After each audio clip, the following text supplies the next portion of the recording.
இது மகிமை நேரம். இயேசு கிறிஸ்துவின் இனிய நாமத்தில் மகிமை தொலைக்காட்சியின் தியான பகுதி வழியாக உங்களை சந்திப்பதில் பெருமகிழ்ச்சி அடைகிறேன். நாம் நேற்றைய தியானத்தினுடைய தொடர்ச்சியாக இன்றும் கூட நித்திய ஜீவனை பெற்றுக்கொள்வதற்கு நாம் என்ன செய்ய வேண்டும் என்பதை பற்றி நாம் தொடர்ச்சியாக தியானித்துக் கொண்டே இருக்கிறோம். இன்றும் நேற்றுடைய நம்முடைய தியான பகுதியின் வழியாகவே இன்றும் இந்த தியானத்தை தொடங்க இருக்கிறோம். அதாவது நேற்று என்ன சொல்லி முடித்தோம் அப்படின்னா, ஒரு வாலிபன் இயேசுவினிடத்தில் ஓடி வந்தான். உன்னை ஆண்டவர் அவன்கிட்ட பார்த்து சொன்னார், நியாயப்பிரமாணங்கள் எல்லாம் கைக்கொள் என்பதாக சொன்னார். உடனே என்ன சொன்னான்னா, ஆண்டவரே நான் சிறு வயது முதல் உன்னை கடைபிடிக்கிறேன் என்றான். உன்னை ஏசு சொன்னார், உன்கிட்ட என்ன ஒரு குறை இருக்குது, நீ இதை உனக்கு உண்டான ஆஸ்திகளை எல்லாம் விற்று ஏழைகளுக்கு கொடு, பின்பு நித்திய ஜீவனை பற்றி யோசி அப்படின்னு சொன்ன உடனே அவன் அந்த ஆஸ்தி பெரிதென்று நினைத்தானே தவிர நித்திய ஜீவன் வேண்டாம் என்று துக்கமுகமாய் திரும்பி சென்றான் என்பதாக நாம் பார்த்தோம். இந்த வாலிபன் வழியாக நாம் கற்றுக்கொள்ள வேண்டியது என்ன என்றால், அதாவது ஆஸ்தி என்பது நம்மை நித்திய ஜீவனுக்கு ஏதுவாக என்ன செய்யாது, நடத்தாது என்பதாக பார்த்தோம். இவன்ட நியாயப்பிரமாணத்தை கை கொண்ட அவனிடம் அயலானை நேசிக்கக்கூடிய அன்பு இல்லை. பக்கத்தில் ஒருத்தன் கஷ்டப்பட்டு இருந்தான். அந்த கஷ்டப்பட்ட ஒருவனுக்கு தன்னுடைய ஆஸ்தியிலிருந்து ஒன்றை கொடுக்கக்கூடிய மனம் இல்லாததினால் அவன் நித்திய ஜீவனை என்ன செஞ்சிட்டான், இழந்து போனான் என்பதாக வேதத்தில் உள்ள அந்த ஆதாரத்தின் வழியாக நாம் பார்க்கிறோம்.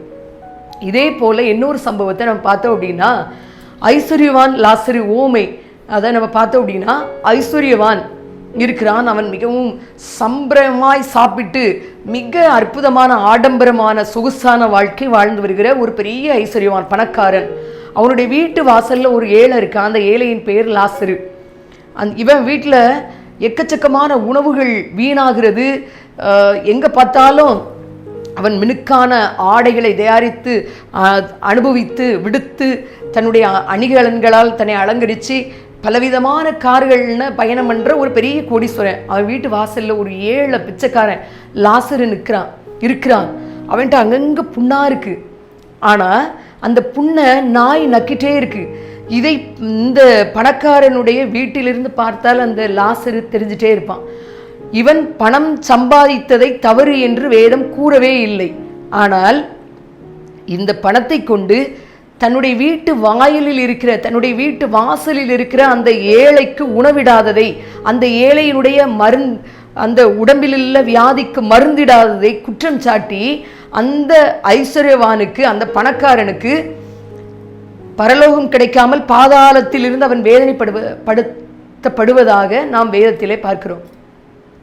இந்த இரண்டு சம்பவங்களையும் நம்ம பார்க்கும்போது நமக்கு என்ன புரியுது அப்படின்னா, நாம் என்னதான் நியாயப்பிரமாணத்தின் வழியாக கடைபிடித்தாலும், இந்த பூமிக்குரிய ஆசீர்வாதங்களை எல்லாம் அனுபவித்தாலும், இல்லாத ஒருவனுக்கு, தேவனுடைய சாயலின்படி சிருஷ்டிக்கப்பட்ட அவருடைய ரூபத்தின்படி உண்டாக்கப்பட்ட ஒரு மனிதன் தேவையோடு இருக்கும் பொழுது, இயலாமையில் இருக்கும் பொழுது, அவனுக்கு கொடுத்து உதவாத இந்த ஐஸ்வர்யம், இந்த பணம், இந்த சம்பாத்தியம் உன்னை நித்திய ஜீவனுக்கு என்ன செய்யாது, கொண்டு போகாது என்பதாக இயேசு சொல்கிறார். அதனால தான் அந்த வலது பக்கத்தில் இருக்கிறவர்களை பார்த்து சொல்றாரு, இந்த சிறியரில் ஒருவனுக்கு நீங்கள் எதை செய்தீர்களோ அதை எனக்கே செய்தீர்கள்.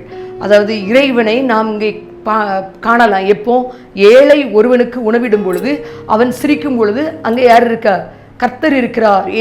இயேசுவே அதிலே காணலாம். இயேசு நமக்கு அதை தான் கற்று தந்திருக்கிறார். அவர் போகிற இடங்களில் எல்லாம் எல்லாரையும் பார்த்து மனதுருகி அவர்களை தொட்டு குணமாக்கி அவரை தெய்வமாக கொண்டிருக்கிற நாம் அவர் போலவே அவருடைய குணாதிசயத்தின்படியே நாம் நடந்து கொள்ளும் பொழுது நித்திய ஜீவனை என்ன செய்ய முடியும், பெற்றுக்கொள்ள முடியும்.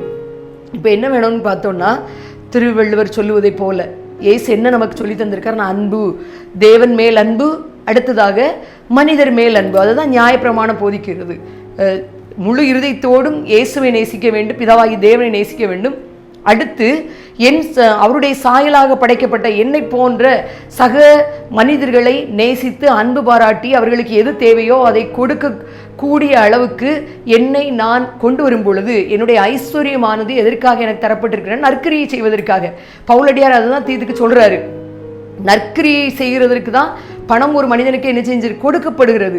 அதனால் அந்த பணத்தை கொண்டு இல்லாதோருக்கு ஈந்து அவர்களுடைய இயலாமையை பார்த்து அதற்காக அந்த காரியத்தை நம்ம கொடுக்கும் பொழுது நித்திய ஜீவனை நாம் என்ன செய்ய முடியும், சுதந்திரித்து கொள்ள முடியும் என்பதாக இந்த வேதத்தில் உள்ள இந்த 2 சம்பவங்கள் மட்டுமல்ல, பல சம்பவங்கள் நமக்கு கூறுகிறது. அது மட்டுமல்ல, இன்னொரு பெரிய கோடீஸ்வரன், அவனுக்கு நிறையா அவனுடைய ஆலைகள் நிரம்பி வழிகிறது. அவன் சொல்கிறான், நல்ல நீ புசித்து குடித்து சந்தோஷமாக இரு, ஏன்னா அந்த பூமிக்குரிய எல்லா ஆசீர்வாதமும் அவனுக்கு இருக்குது. ஆனால் கடவுள் கேட்காரு, இன்னைக்கு உன் ஜீவன் போச்சுன்னா நீ என்ன பண்ணுவா மதிகேடனே அப்படின்னு சொல்கிறாரு. அதாவது இந்த பூமிக்குரிய ஆசீர்வாதங்கள் எல்லாம் இருந்தும் நித்திய ஜீவனை நாம் இழந்து விடுவோம் என்றால் எல்லாரை பார்க்கிலும் பரிதவிக்கப்பட்ட நிலைமைக்குரியவர்களாக இருப்போம். எனவே நித்திய ஜீவனை பெற்றுக்கொள்வதற்கு அவனவன் தனக்கானவைகளை அல்ல பிறனுக்கானவைகளையும் நோக்குவானாக. கிறிஸ்து இயேசுவில் இருந்த சிந்தையே நம்மிலும் இருக்க கடவுது. கிறிஸ்து யாரை பார்த்தாலும் மனதுருகினார், தேவையுள்ளவர்களுக்கு உதவினார். அதுபோல நாம் நம்மை மாற்றிக்கொள்ளும் பொழுது நித்திய ஜீவனை சுதந்திரித்து கொள்ள முடியும். நித்திய ஜீவனை சுதந்திரித்து கொள்ள அழைக்கப்பட்ட நாம், அந்த வாக்கு தந்தை சுதந்திரித்து கொள்ள அழைக்கப்பட்ட நாம் அதன் வழியே நடந்து அந்த பரலோக பாக்கியத்தை பெற்றுக்கொள்வோம். தேவன் தாமே இந்த வார்த்தைகளை ஆசீர்வதிப்பாராக. இப்பொழுதும் தலையை தாழ்த்தி நாம் கற்றுக்கொண்ட, நாம் தியானித்த இந்த தியான பகுதிக்காக தேவ சமூகத்திலே வருவோம். பரலோகத்தின் பிதாவே, நாங்கள் உம்மை துதிக்கிறோம், ஸ்தோத்திரிக்கிறோம். ஆண்டவரே, நாங்கள் இன்றும் தியானித்த தியானத்தின் வழியாக எவ்வளவு ஆஸ்திகளை நாங்கள் சம்பாதித்தாலும், இம்மைக்குரிய அத்தனை ஆசீர்வாதங்களையும் நாங்கள் பெற்றுக்கொண்டாலும், எங்கள் ஜீவனத்துக்குரிய அத்தனை ஆசீர்வாதங்களை நாங்கள் அனுபவித்தாலும், நித்திய ஜீவனை பெற்றுக்கொள்வதற்கு எங்களை போன்ற சக மனிதர்களை நாங்கள் நேசிக்கக்கூடிய, அன்பு பாராட்டக்கூடிய இருதயத்தை எனக்குள்ளும் எங்களுக்கு எல்லாருக்குள்ளும், இதை பார்க்கிற எல்லார்களுக்குள்ளும், எல்லாருடைய இருதயத்திலும் கர்த்தர் பேசி நித்திய ஜீவனுக்கு ஏதுவாக எங்களை வழி நடத்தும்படிக்காக கெஞ்சுகிறோம். ஆண்டவரே, அந்த நித்திய ஜீவனை சுதந்திரித்து கொண்டு உம்மோடு கூட ஆளுகை செய்யக்கூடிய நல்ல பாக்கியங்களை எங்கள் ஒவ்வொருவருக்கும் கர்த்தர் தருவீராக. மீதிய துதி கன மகிமையெல்லாம் பிதாவாகிய தேவன் ஒருவருக்கே உரித்தாவதாக. இயேசுவின் நாமத்தில் ஜெபங்கேளும் அருமை பிதாவே, ஆமேன்.